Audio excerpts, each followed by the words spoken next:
Hello, Katherine from W Kidney here. Welcome to our journey together to a better kidney health.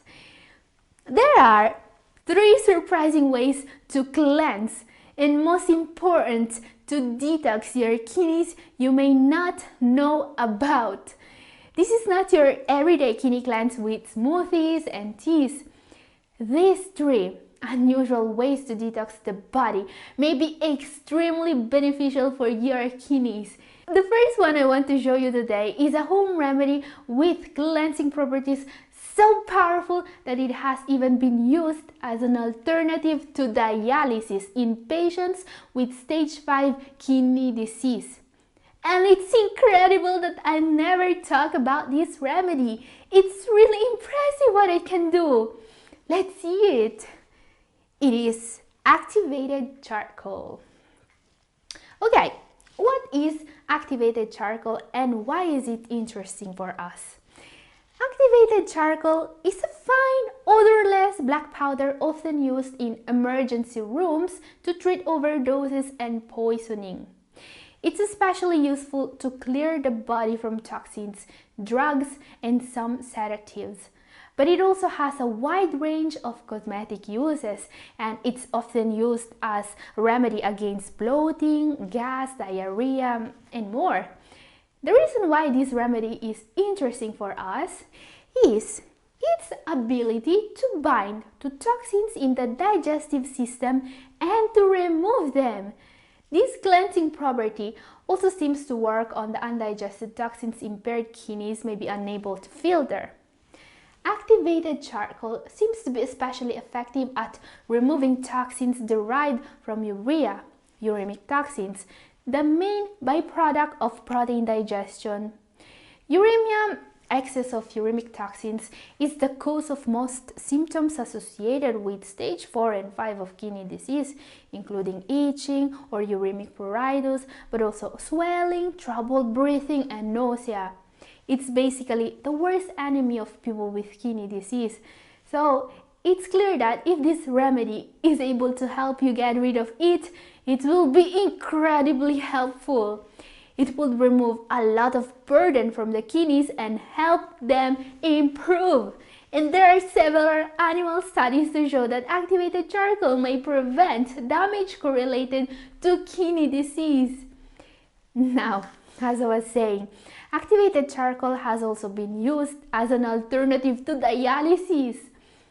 Okay, there is a small study conducted on 9 stage 5 patients who refused to start dialysis, and they were instead treated with activated charcoal and a very low protein diet and were tested after 10 months.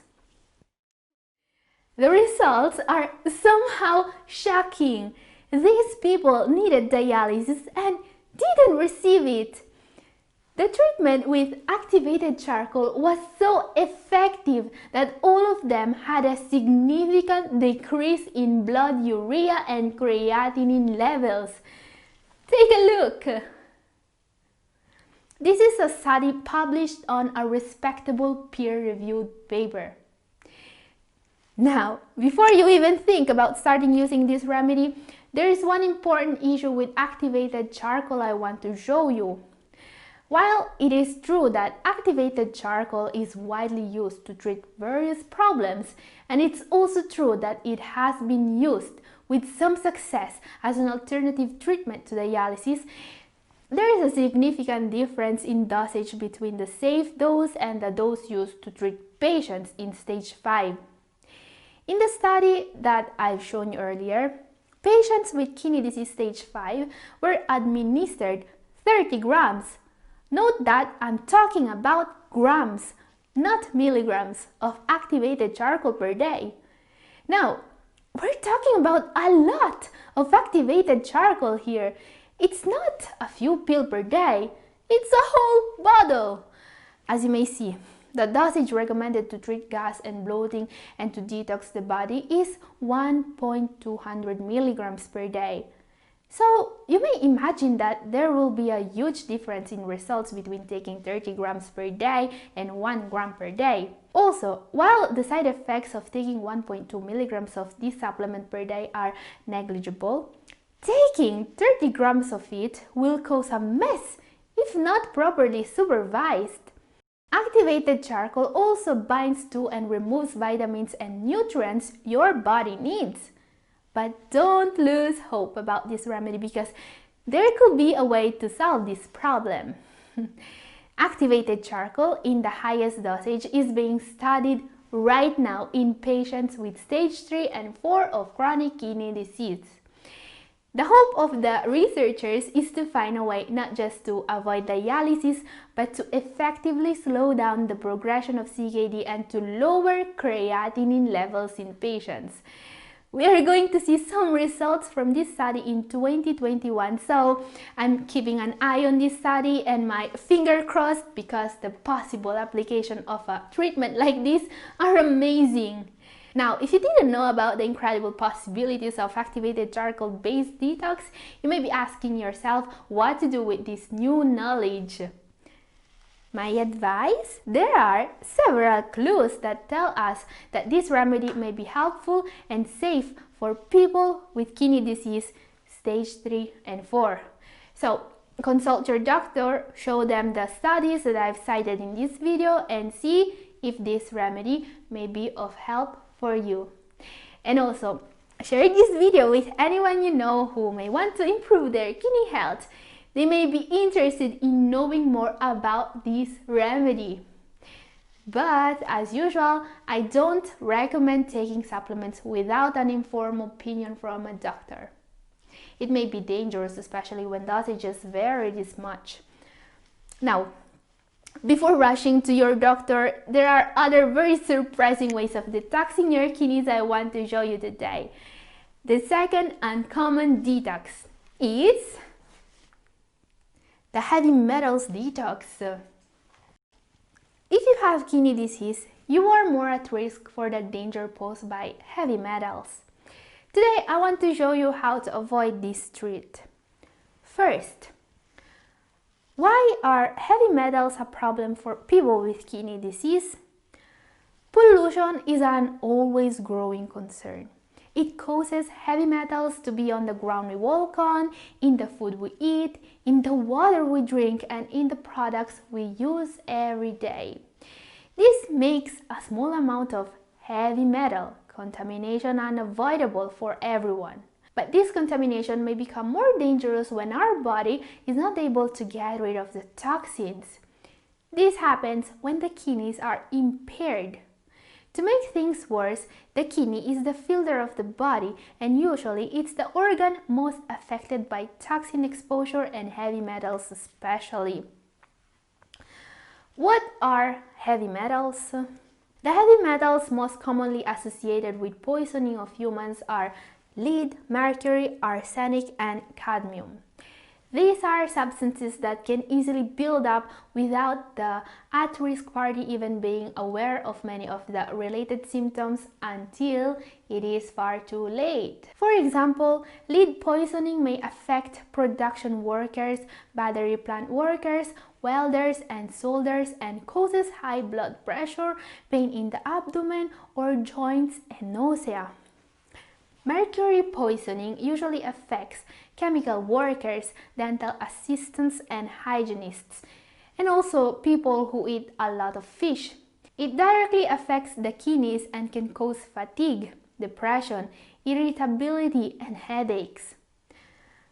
Arsenic poisoning is rarer but may affect those living in industrial areas.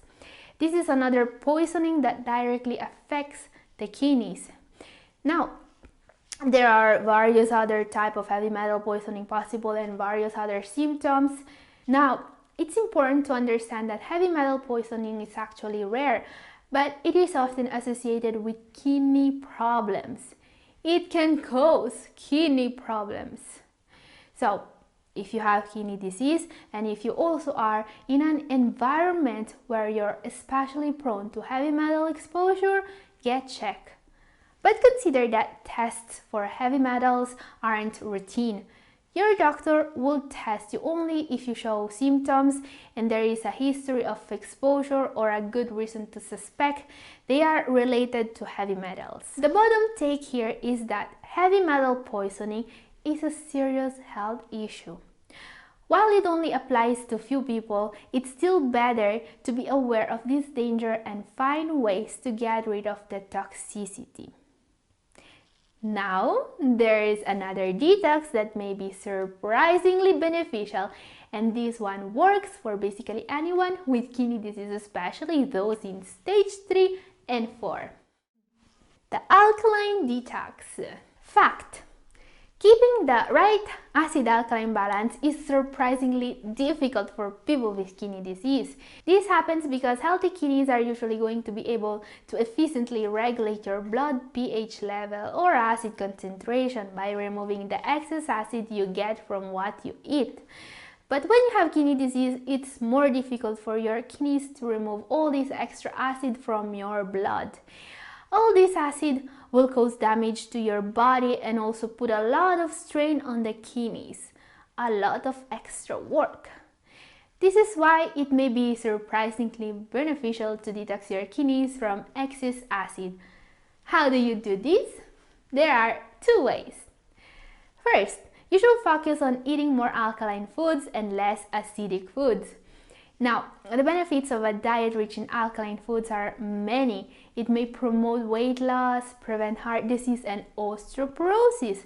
It may even help detoxing and repairing the kidneys. But what foods are more alkaline for your kidneys? To answer this question, we need to take a look at the PRAL score of foods. The PRAL score is very important. It's the only way to understand how foods are going to interact with our kidneys in terms of acid load. PRAL actually means potential renal acid load. Remember, the kidneys are the organs supposed to remove excess acidity from the blood. This number tells us exactly how much workload are the foods we eat going to put on the kidneys in a term of acid load, okay? A higher PRAL score, indicated by a positive number, means that a particular food is very acid forming, while a lower PRAL score, indicated by a negative number, classifies it as alkaline, meaning that it removes stress from the kidneys. Now guys, in this PDF I have here, we may see a very complete list of foods with their PRAL score.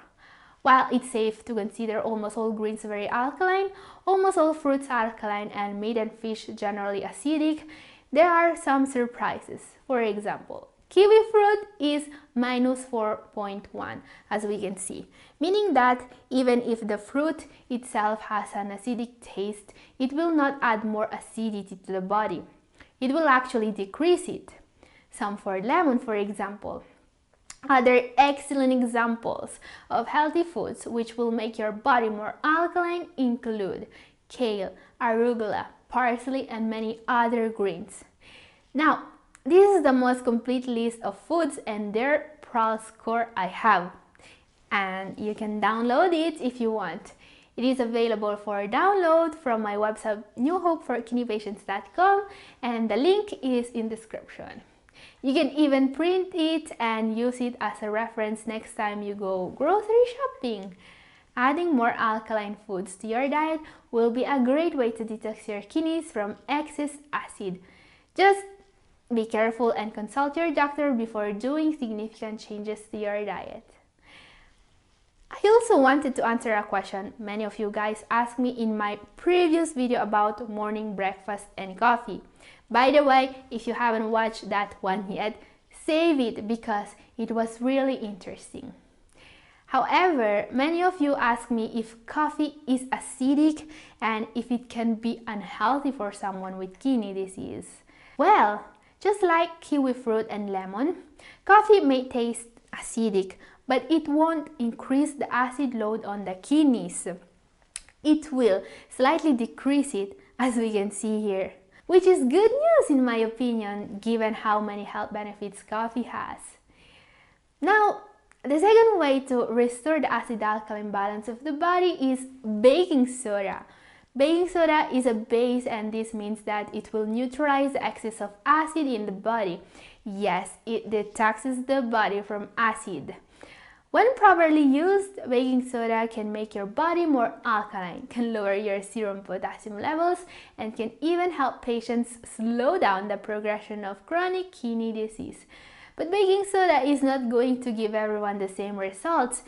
You need to be very accurate with the dosage and to get tested regularly. I made a full video to explain how this works. It's up here if you want to know more. A new video is coming next Tuesday as usual. If you don't want to miss it, subscribe and set the notification bell to all. In the meantime, keep taking good care of your kidneys and be good to yourself. This is all for today.